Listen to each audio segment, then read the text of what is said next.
Ngana lo bagatango nyoso ke mokonza ya mapinga na biso oto benga na lopoto commandant suprême nde akosilisa carrière terroriste ya Kagame. Alors biso na bino toza mukumba ya kosunga ye po asilisa carrière ya Kagame, carrière na ye ya lolendo, carrière ya terrorisme esila mukumba na eza epa na bino lokola bapanisango mpe biso lokola babundi mpe oyoki mama ndenge ya lobi, mama ministre d'état ndenge ya lobi na epai na ye na diplomatie, et puis général civil na biso akokamba biso na communication. Biso nde tokosunga mokonzi ya mboka na biso, mokonzi ya mampinga oyo tosilisa carrière ya terroriste munene wana. Il y a plus d'une semaine, l'armée congolaise appuyée par le général Zissa Wazalendo a réussi à repousser les rebelles du M23 de certaines positions dans les territoires de Lubero, notamment Mambasa, chef-lieu de la chefferie de Bamate. La société civile locale, qui s'est confiée à Actualité Possédée, encourage l'option militaire pour reconquérir les zones sous occupation rebelle. La reprise des combats à Lubero intervient au moment où l'armée congolaise, le M23, s'affronte aussi épais loin dans le territoire de Massissi. Mercredi, l'armée a délogé le M23 de la cité de Massissi Centre. Ce jeudi encore, les affrontements se poursuivent au chef-lieu du territoire de Massissi. Entre-temps, des populations sont à déplacement, fuyant les détonations d'armes et craignant pour leur sécurité. Mon ami, je suis ni politique, ni diplomate, je ne suis que militaire. Mais la première réponse que je dois vous donner, c'est que vous connaissez qui a violé le cessez-le-feu. Vous, tel que vous êtes là, vous connaissez qui a violé le cessez-le-feu. Vous êtes sur le front médiatique, obligatoirement. Vous connaissez qui a violé le cessez-le-feu et c'est exactement les Rwandais.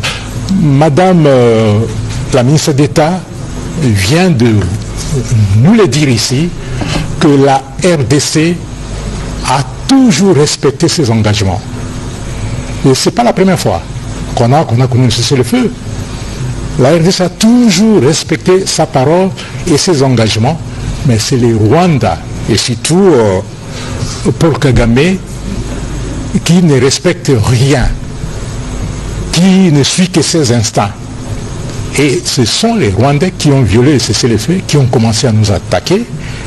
Et nous, on ne peut pas croiser les bras, nous avons réagi et nous le faisons de la même manière. Et d'ailleurs, quand je répondais à la première question, j'espère que vous avez vu cette image dans les réseaux sociaux. Un colonel rwandais, le lieutenant-colonel Nzitonda, qui s'est pendu. Il s'est pendu et avant de se pendre, il a laissé ce message qui est un testament. Et mon secrétaire particulier qui parle correctement anglais l'a traduit. Et ce message dit ceci, testament du lieutenant-colonel rwandais Jacques Nzitonda. Je m'appelle lieutenant-colonel Jacques Nzitonda. J'ai décidé de mettre fin à ma vie à cause du traitement du leader de mon armée. Qui est le leader de son armée? C'est Paul Kagame. Je n'avais pas prêté serment pour venir mourir au Congo, plutôt de servir mon pays, non pas d'être envoyé au Congo. Nous sommes en train de voir comment nos militaires rwandais sont en train de mourir sans raison. Désolé ma famille pour toutes choses.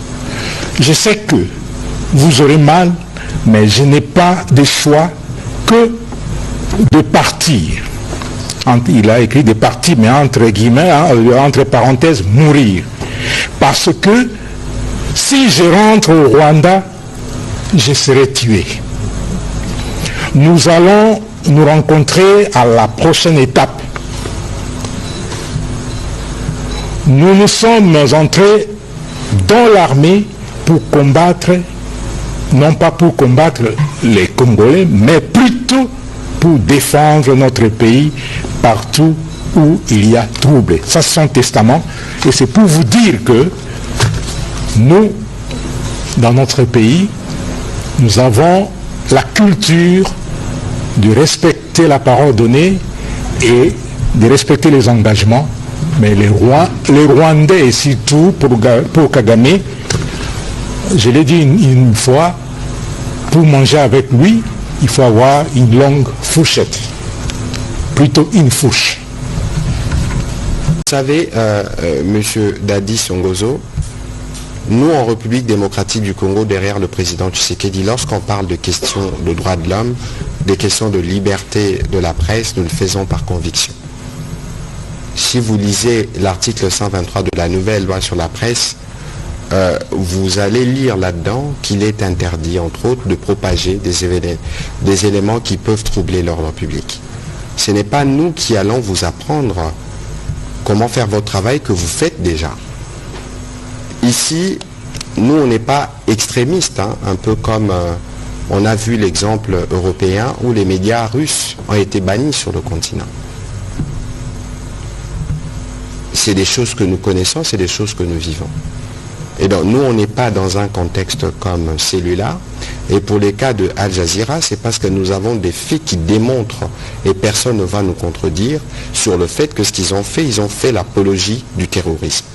Mais pour le reste, il y a besoin pour vous de tenir compte du contexte de crise dans lequel vous évoluez pour que votre média ne puisse pas être catégorisé. Vous savez qu'en politique, la perception compte pour beaucoup. On ne va pas refaire les débats ici.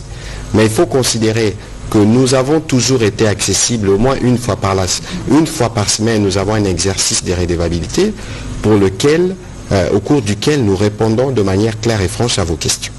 Sur ce qui concerne les questions opérationnelles, vous comprendrez avec moi que c'est des questions qui ne peuvent pas être traitées au rythme des médias. C'est des questions qui engagent des vies humaines, c'est des questions pour lesquelles, avant de nous exprimer, il y a un minimum de précautions qu'il faut prendre, encore que nous nous soumettons à cet exercice de manière régulière. Et donc, il faut considérer que si vous ne tenez pas compte du contexte, vous allez vous exposer. Non pas seulement vis-à-vis de nous, mais regardez ce qui s'est dit sur les réseaux sociaux lorsque les Congolais s'expriment à propos de la presse internationale. Si nous devions suivre ce qui est dit par des Congolais sur les réseaux sociaux, on n'aurait même pas eu le temps de discuter, on aurait décidé souverainement de fermer certains médias. Mais nous ne sommes pas là. Et ici, il faut tenir compte du contexte de crise dans lequel nous sommes, qui vous impose, vous aussi, à votre niveau, en fonction des responsabilités qui sont les vôtres, de tenir compte de cela. C'est tout à fait clair. On va prendre les questions.